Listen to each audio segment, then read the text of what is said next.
In this video, we're going to be going through a to-do list of the most important SEO actions you can take on your website. By following these points, you should be able to improve the search engine indexing, track your performance, fix common technical errors, create optimized content, and generate links into your site. So without further ado, let's talk about technical SEO. Google Search Console is a tool that helps you monitor, maintain, and troubleshoot your site's performance in the Google search results. Bing Webmaster Tools is a similar tool for the Bing search engine. These tools allow you to understand how search engines see your site. This includes seeing your search traffic, your keyword rankings, indexing status, any crawl errors, and they also make recommendations for improvement. So it's really about seeing your website as Google sees it. It'll give you a list of things that you need to do on your website that Google thinks will improve its performance. So I've just here logged into a Google Search Console account, and just to give you a quick idea of what it can do. So first off, the domain has been linked to this account. So it'll give details of the performance of the domain as Google sees it. This is on the dashboard, we can see the performance. So it's got the number of web clicks, got number of pages indexed, got errors from the site, and it's also got information of some of the things that Google sees on this page. So here it's got the breadcrumbs it sees on this page. That's something called structured data. On the left-hand side, it's got some other features. You can inspect URLs to see if there's any issues with the URL indexing or the performance of that URL. You can submit a sitemap, give some information about the experience on the page. For example, Core Web Vitals, which is to do with the page speed. And at the bottom here, it's got security and manual actions. If you've been very naughty, you'll see a manual action against your site, which means that Google doesn't like what you've done and has put some sort of penalty against your site.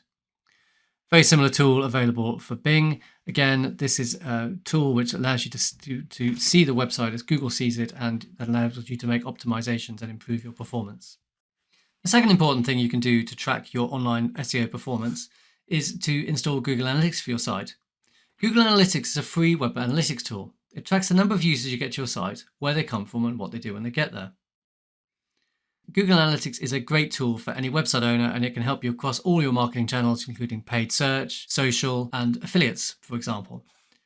Its uses relevant to SEO include identifying the pages of your site that bring the most traffic, or the least, identifying the sites and search engines that drive traffic, and also then tracking your website visitors. So I've logged into Google Analytics for my website, vendor.com, and let's just have a quick look at the reports that can show us how our organic search traffic is benefiting the site. So first off, if we look left-hand menu under reports, acquisition, traffic acquisition, and we scroll down, we can see the traffic by the different channels, and organic search is there at the top, and it says since the 18th of September, there's been 251 visits from organic search. And you can see how that performs against the other different sources of traffic. Secondly, we're looking at pages and screens. So under reports and then engagement and then pages and screens, what I've done here, you can see the different content on the site, and it's ranked by the number of views, or you can also rank it by these other columns. And what you can do is create a filter. And so what I've selected here is selected for the traffic source and then the first user default traffic group, and then exactly matches an organic search and apply.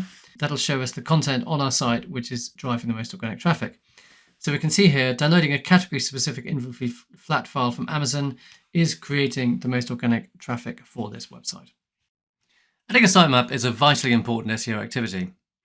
A sitemap is a file that helps search engines find, crawl, and index your website's content.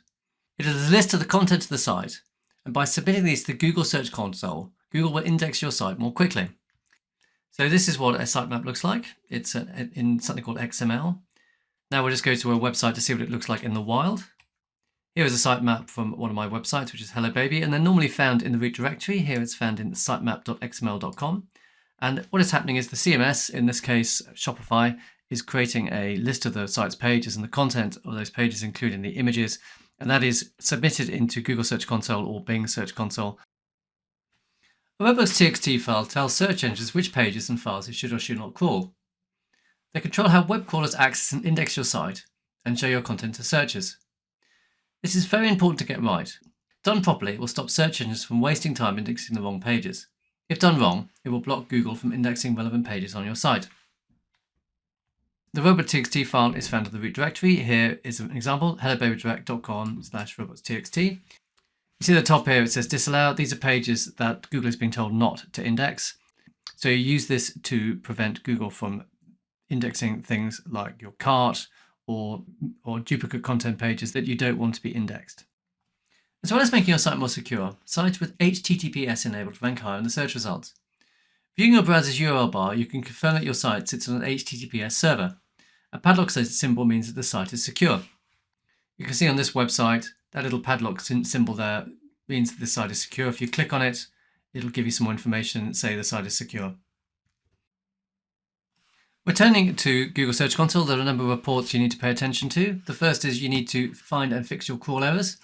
A crawl error is when a search engine tries to crawl your site but encounters an issue. Crawl errors will affect your natural search performance and should be addressed very quickly. Issues include the 404 errors where the search engine cannot find a previously existing page. So if you, in Google Search Console, if you go to Pages, and then if you click on Not Indexed, it'll give you reasons why pages aren't indexed. Some, for examples, will be that they're excluded by the no index tag. That is what we talked about in the robot.txt section.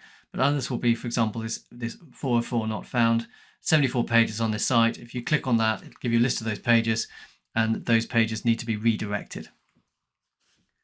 Secondly, your page speed. Page speed is an important search engine ranking factor as well as improving user experience and conversion rate. To get a picture of your site's performance, you can use Google's Page Speed Insights tool or the Core Web Vitals report within Google Search Console. So here, if we click on Core Web Vitals, it'll give us a list of the pages and what it thinks of them. So this site has 628 poor URLs, 48 that need improvement, and 32 good URLs. Another tool you can use is Google's Page Speed Insights tool, and that's at pagespeed.web.dev. If you put in the URL and click Analyze, it'll give you a list of the performance metrics on your page and whether you pass your Core Web Vitals or not. The next step is to make sure your website is mobile friendly. Mobile friendliness is a key factor in Google rankings. Google's indexing is mobile first, meaning that if your site is not mobile friendly, Google will take longer to index it. If we click on mobile usability on the left-hand side, this will give us Google's view on which of the pages are usable from a mobile phone. It's important to fix broken internal and outbound links. A broken link is a link that points to a page that does not exist anymore. This is normally because it was deleted or moved without a proper redirect. Broken links create a poor experience and may prevent Google from properly indexing your site. You should use an SEO-friendly URL structure. An SEO-friendly URL structure makes it easy for search engines to crawl your pages and understand what they are about. Consequently, your page's URL should be simple and descriptive and contain the primary keywords for the page. Well, here's an example of a good URL. So it's hellobabydirect/product/ and then the name of the product. It's very easy for the consumer to see what is actually on that page, and also for the search engines. Bad URL, products, SKU 101, doesn't tell anyone anything about the page. You should avoid unnecessary words, for example, and the. Use only one or two keywords, including the primary keyword, and remember that the site should be HTTPS.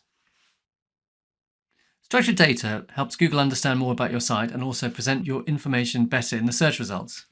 Structured data is a standardized way of providing search engines with information about a page.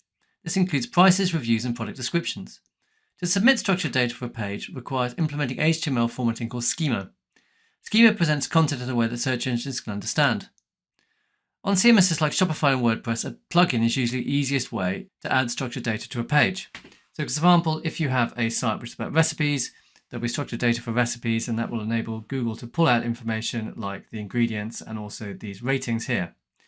If you just test your structured data, Google has a test which can be found at this URL. You need to make sure that your site is indexable. When users use Google, they're not searching the web, but rather an enormous database that Google has built of the content of the web called its index. If your site or part of its site is not in the index, the missing pages will not appear in the search results. So this again is from Google Search Console. If you can see here, this particular site has 353 pages indexed and 542 which aren't indexed.